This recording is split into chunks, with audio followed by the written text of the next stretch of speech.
আমাদের আসলে আপনারা কি জানি যে কিয়ামত মানে কি? কিয়ামত মানে মহালয়া। আমাদের আসলে কিয়ামতকে ভয় করা উচিত, ভালো করে চলা উচিত। আপনারা কি জানেন যে কিয়ামতে কি কি হবে?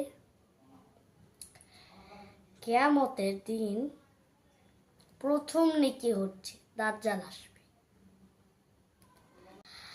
ধুলার মতন সব উঠতে থাকবে, পাহাড় উঠতে থাকবে ধুলার মতন, নদীতে আগুন ধরে যাবে। আর সূর্য 2-3 আঙ্গুল মাথার উপরে এসে পড়বে। আর সাথে সাথে মাথা, নাক, মুখ দিয়ে রক্ত বের হতে থাকবে।